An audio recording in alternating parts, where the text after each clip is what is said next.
Hello guys, good morning to all of you. I hope you all are good at your place and I am very happy to see you again in my session. मेरा नाम है समीर चौधरी और मैं आप लोगों का welcome करता हूं हमारे आपके प्यारे से प्लेटफॉर्म पर। देखिए आज हम लोग बात करेंगे हमारे इकोनॉमिक्स ऑनर सेमेस्टर 6 के बारे में। हमारे कोर पेपर है जैसे हमारे इंटरनेशनल है, डेवलपमेंट है या उससे पहले आपके गेम थ्योरी रहा था, कभी डेवलपमेंट रहा था, कभी माइक्रो मैक्रो मैथमेटिक्स स्टैटिस्टिक्स इकोनॉमेट्रिक, ये जो भी सब्जेक्ट रहे थे इनको आप कोर पेपर बोला करते थे। ऐसे एक ये भी कोर पेपर है, इसका नाम है इंडियन ग्रोथ एंड डेवलपमेंट। अब मुझे पता है आपको ये भी दिख रहा होगा। यस, हम इसकी बात भी कर लेते हैं। दैट इज ये 100% फ्री है। That is 100% free. It means no need to pay anything to anyone. मतलब अगर कोई और भी आपसे अगर मांगे कि हमें सब्जेक्ट पढ़ा रहे हैं तो इस सब्जेक्ट के लिए आपको कुछ पे नहीं करना, लेकिन इसका मतलब ये नहीं है, इसका मतलब ये बिल्कुल भी नहीं है कि ये सब्जेक्ट आसान है, इसमें कम नंबर लाना कोई बात नहीं। नहीं, ये सब्जेक्ट एक इंटरेस्टिंग सब्जेक्ट है। आप इंडिया की इकोनॉमी को पढ़ोगे, समझोगे। ठीक है, थोड़ा सा बोरिंग है, थोड़ा सा बोर होंगे, थ्योरी ज्यादा है, ये हो सकता है, लेकिन यार इम्पोर्टेंट है इसका जो मतलब इसमें जितने अच्छे मार्क्स आएंगे आपकी परसेंटेज उतनी होगी और आगे भी यूज होगा। तो इसको थोड़ा सा ना हल्के में तो नहीं लेना। हाँ, हम लोग आपको 100% फ्री दे रहे हैं, वो भी अच्छा रखना है, लेकिन माइंड में रखना है फ्री का मतलब ये नहीं कि बेकार सब्जेक्ट है, बड़ी मेहनत से पढ़ाऊंगा मैं आप लोगों को। एक बात, दूसरी चीज सर कि सर कंटेंट कैसे कैसे कहाँ कहाँ मिलेगा। देखो, सारा कंटेंट मैं यूट्यूब पे नहीं दूंगा, मैं कुछ कंटेंट इनिशियल कुछ वीडियोस यानी आप कह सकते हो यूनिट 1 में यूट्यूब पे कवर कर दूंगा, यूट्यूब पे अपलोड कर दूंगा। उसके बाद का जो कंटेंट है, मतलब आगे की यूनिट से आगे का कंटेंट है, वो हमारी एक एप्लीकेशन है, उसका लिंक मेरे डिस्क्रिप्शन में पोस्ट कर दूंगा, आपको उस एप्लीकेशन में ऐड ऑन होकर उसको पढ़ना है। ठीक है।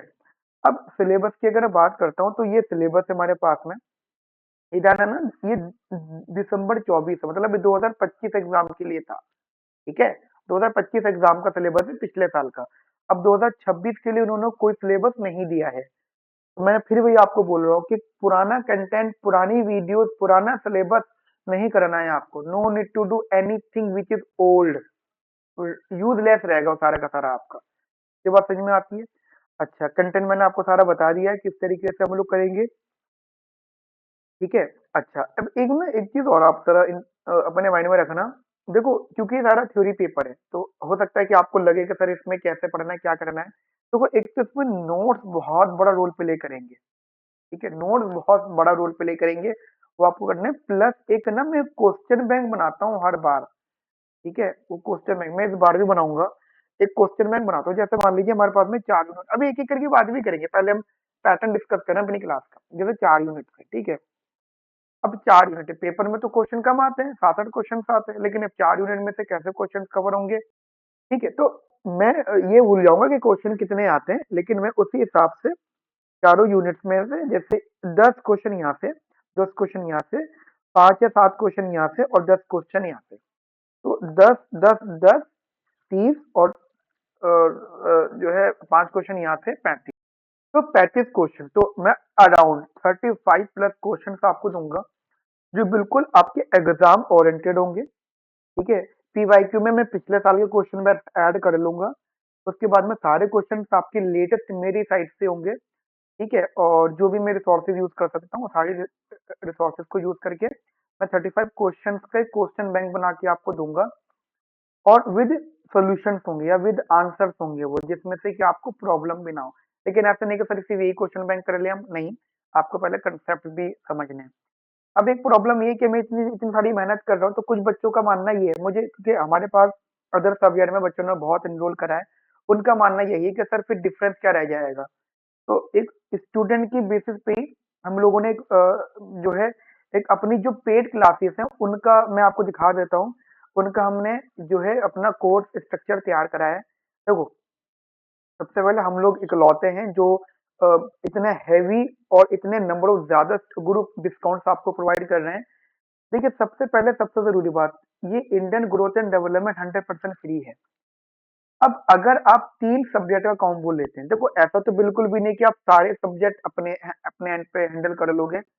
3 सब्जेक्ट आपके कोर हैं, एक सब्जेक्ट आपका ऑप्शनल है।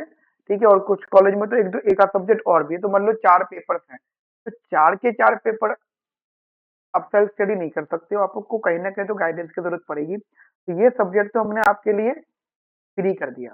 ध्यान रखना, मैं उन लोगों से बात कर रहा हूँ जो कोचिंग ज्वाइन करना चाहते हैं।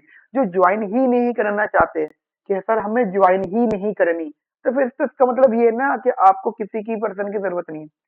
क्योंकि मैं भले ही आपसे फीस नहीं ले रहा हूँ इस सब्जेक्ट के लिए, तो आपको क्या लगता है मेरा टाइम नहीं लगेगा इस पे? क्या मेरे स्टाफ का टाइम नहीं लगेगा? एप्लीकेशन पे हम आपको पोर्टल देंगे, पोर्टल की कॉस्ट होती है, ठीक है, 1200-1300 रुपए पोर्टल की कॉस्ट होती है, मैं आपसे वो भी चार्ज नहीं कर रहा। तो पता है क्यों नहीं चार्ज कर रहा? क्योंकि मुझे पता है कि वो हमारी वन टाइम कॉस्ट हो जाती है। तो अगर आप किसी और सब्जेक्ट में एनरोल करेंगे तो हमें कुछ ज्यादा अपनी जेब से पॉकेट से खर्च नहीं करना पड़ेगा।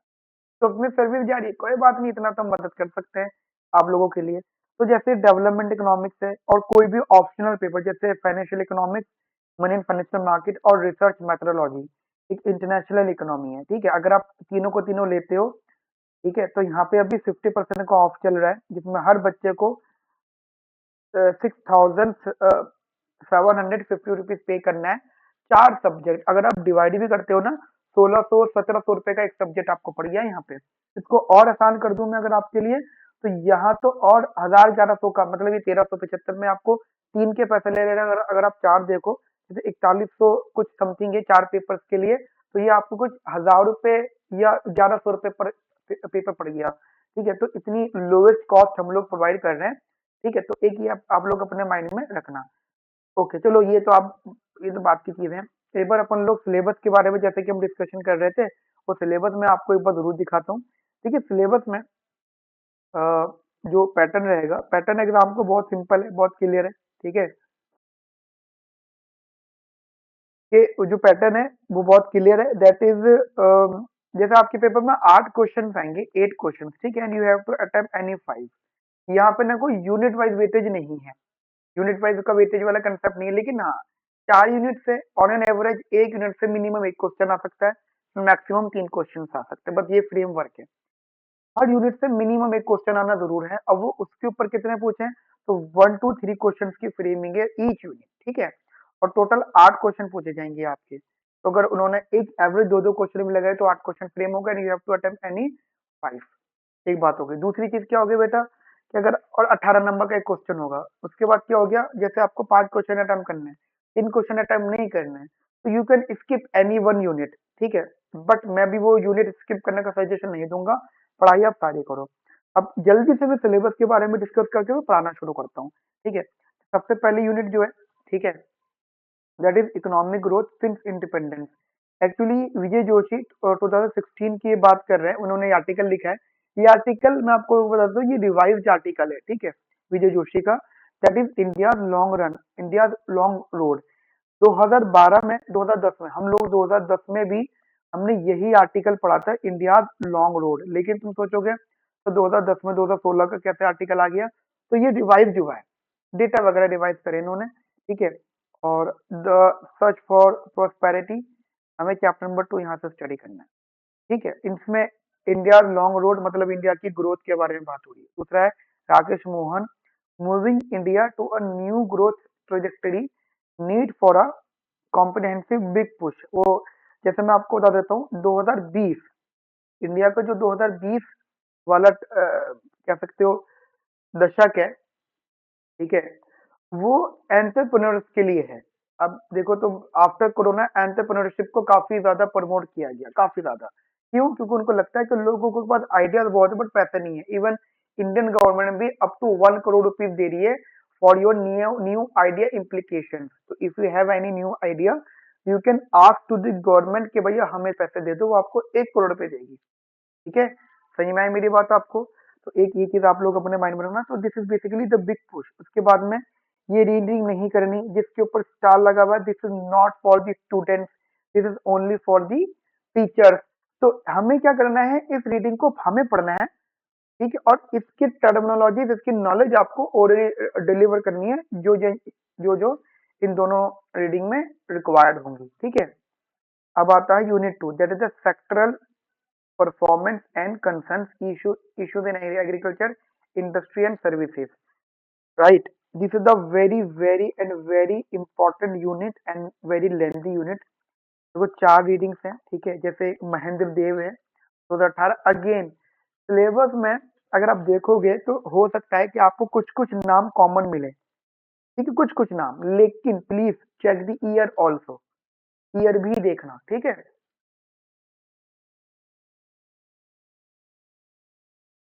ईयर भी देखना है आपको, ठीक है बेटा? तो ये 2018 का है। हम जब पढ़ा करते थे तब भी महेंद्र देव सर का जो है कंसेप्ट पढ़ते थे।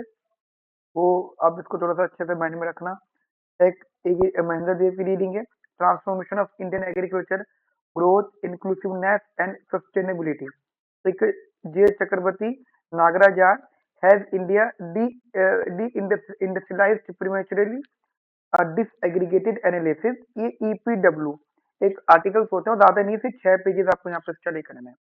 एक मुखर्जी है, एक चंदा आर चंदा है, ठीक है? ये कुछ आर्टिकल्स है, वो हम डिस्कस करना स्टार्ट करेंगे अपने क्लासेस में। ऐसी एक यूनिट थ्री है, that is the inclusive growth, trends and patterns, distributional issues and policies, demography, poverty and unemployment, right? इसको भी हम लोग अपनी क्लासेस में कंटिन्यू करेंगे।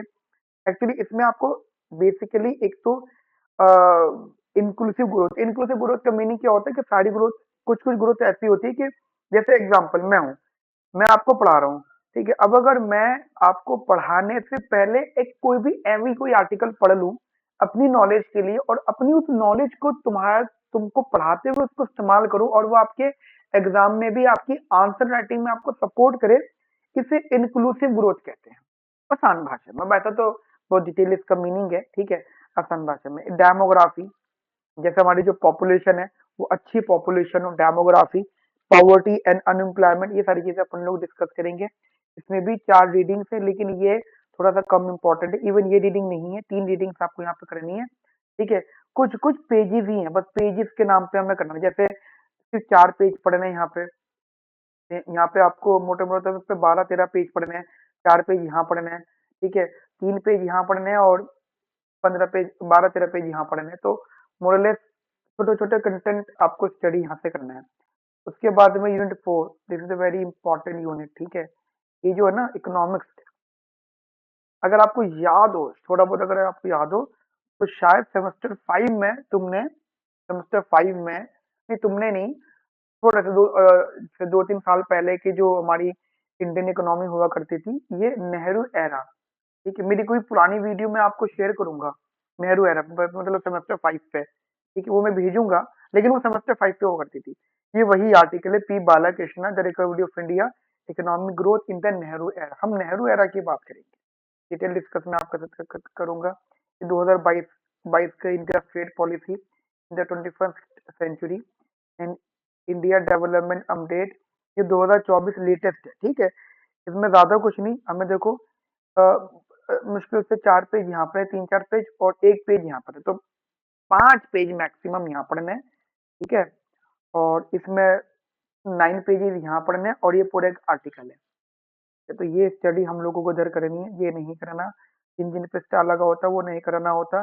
पैटर्न मैंने आपको बता दिया है कि 8 क्वेश्चन आएंगे, 5 क्वेश्चन आपको अटेम्प्ट करने हैं। अच्छा, इसके साथ में ना आप एक बार प्रीवियस ईयर पेपर भी देख लो, मैंने जानबूझ के इसको आखिर के लिए रखा था, ठीक है? प्रीवियस ईयर पेपर 2024, वो 2025 का पेपर है नए सिलेबस पे, 2024 का पेपर नहीं, 2025 का पेपर है, ठीक है? क्योंकि इंडियन ग्रोथ एंड डेवलपमेंट, ये तभी उन्होंने नाम इसका बदला है। क्वेश्चन अगर आप देखते हो, पहली बात तो वही है कि 8 क्वेश्चन उन्होंने पूछे हैं आपसे, and you have to attempt any 5, ठीक है? अब देखो कहते हैं कि question number 1, in the explain the series of events that set India on a higher growth path in the early 2000s and the subsequent growth decline thereafter। देखो actually जब आप जो आर्टिकल पढ़ोगे राकेश मोहन सर का, this is basically from the unit number 1, ठीक है? This is from unit number 1। जब आप राकेश मोहन सर का आर्टिकल पढ़ोगे तो उसमें आपको दिखेगा कि इंडिया की ग्रोथ पैटर्न क्या था। जैसे 1991 में इकोनॉमिक रिफॉर्म्स हुए, तो उससे ऑब्वियस सी बात है उसका इम्पैक्ट हमें बहुत अच्छा मिला, और हमारा एक हायर ग्रोथ पाथ था इन द अर्ली ऑफ 2000। ये सन 2000 नहीं है, 2003 से लेकर 2008 तक हमारा गोल्डन एरा माना जाता है, 2003 से लेकर 2003 2008, this is the golden era.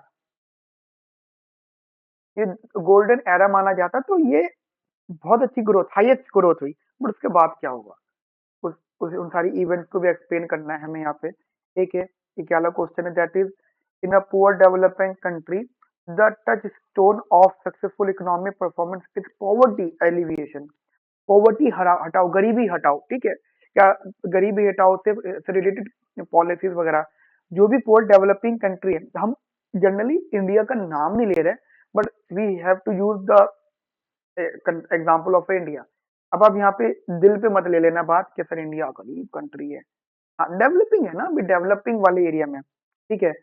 तो ये एक स्टेटमेंट है कि जो डेवलपिंग पुअर डेवलपिंग कंट्री है, वहाँ पे जो हमारी इकोनॉमिक परफॉर्मेंस है वो बहुत अच्छी रही, मतलब एक हाईएस्ट पीक टच किया, उन परफॉर्मेंस ने अच्छी रही। That is the poverty alleviation, गरीबी हटाओ वाला। क्या इस बात से आप कितना इत्तेफाक रखते हैं? 1980 के बाद के कंटेक्स्ट से आपको बताना है, ठीक है। ऐसे ही है, पॉलिसी एंड रिफॉर्म से रिलेटेड क्वेश्चन है। ऐसे ही India has grown in world trade. अब ये यहाँ पे ग्लोबलाइजेशन टर्मिनोलॉजी रहेगी। अच्छा, एक बात ध्यान रखना, न, ये कोई कंसेप्ट नहीं होगा कि आप बोलो कि सर सिलेबस में ही पूछा जाए। सिलेबस की नॉलेज आपको यूज करनी है, but they can ask any application based question, ठीक है। तो वही होता है कि क्वेश्चन कुछ और होता है, लिख के तुम कुछ और आते हो, तो वो गलतियां नहीं करनी। ऐसे डेमोग्राफी डिविडेंड, ये अब डेमोग्राफी डिविडेंड ये आप डेवलपमेंट इकोनॉमिक्स में पढ़ोगे, चैप्टर नंबर 9 यूनिट नंबर 1 में। एक्चुअली ये वो नॉलेज है, यहाँ पे वो इस्तेमाल करवाना है, दूसरे सब्जेक्ट की भी नॉलेज ही पूछेंगे। ऐसी बाकी की आगे के भी क्वेश्चन है, ठीक है। लेबर लॉज बिटवीन 1947 टू 65, ठीक है। और क्या क्या उसके बाद के क्या क्या आउटकम्स थे डेवलपमेंटल फाउंडेशन से, ठीक है, तो वो एक्सप्लेन करने हैं। कुल मिला के these are the few questions. अब मैं ज्यादा डिटेल इसलिए डिस्कस नहीं कर रहा कि जब हम पढ़ेंगे तो समझेंगे क्या चीज है। इंडियन इंडियन इकोनॉमी में बहुत अच्छी बात होती है पेपर अटेम्प्ट करने में कि आप जैसे क्वेश्चन अटेम्प्ट कर रहे हो, ठीक है। अब क्वेश्चन अटेम्प्ट करते हुए तुमको बस ये पता लग जाए कि वो कौन सी रीडिंग से, तो शुरू के पैराग्राफ से तुम उस स्पेसिफिक एरिया पे कवर करो। मैं बताऊंगा आपको कैसे अटेम्प्ट करना है, आपको उस स्पेसिफिक एरिया पे कवर करो। बट उसके बाद का, क्योंकि आपको यहाँ पे 5 क्वेश्चन करने हैं 3 घंटे में, तो इसका मतलब क्या हो जाता है, यानी 1 घंटे में 60 मिनट, 5 3 300 मिनट अगर आप देखें, आपको ऑन एन एवरेज आधा घंटे के आसपास एक क्वेश्चन पे लगाना है ना। जैसे 3 घंटे में 180 मिनट में आपको 5 क्वेश्चन अटेम्प्ट करने हैं, ठीक है। अब 5 क्वेश्चन, तो you can also easily understand कि कम से कम आधा घंटा तो मैं एक क्वेश्चन पे लगाऊं मिनिमम, ठीक है। तो आधे घंटे में आपको लिखना, आधे घंटे तक आपको लिखते रहना है एक क्वेश्चन में, तभी तो 3 घंटे कवर होंगे। क्योंकि आधा आधा घंटे के करके भी आपके पास आपके 2.5 घंटे में 5 क्वेश्चन अटेम्प्ट होंगे, तब भी आपके पास में आधा घंटा बचेगा। तो वही मेंटेलिटी आपको रखनी है, ठीक है। तो आज की क्लास में हम लोग इतना रखते हैं। अब जो मेरा लेक्चर स्टार्ट होगा, पहला लेक्चर जो मेरा अभी स्टार्ट होगा, I will start my first lecture from unit number 1, ठीक है। मैं यहीं से शुरू करूंगा, यूनिट नंबर 1 से, ठीक है। और जो भी डिस्कशन हम लोग यहाँ से शुरू करते हैं। मेरा जो लेक्चर आएगा वो इस हेडिंग से आएगा, जैसे हेडिंग हेडिंग लिखी होगी इंडिया लॉन्ग रोड विजय जोशी, ठीक है। ऐसा हेडिंग करके आएगा मेरा लेक्चर, तो वो आप अंडरस्टैंडिंग रखना आप अपने माइंड में, ठीक है। चलो फ्रेंड्स, आज के लिए इतना रखते हैं, मिलते हैं नेक्स्ट सेशन में। अपना ध्यान रखो, ख्याल रखो, have a nice day. Thank you, bye bye, take care.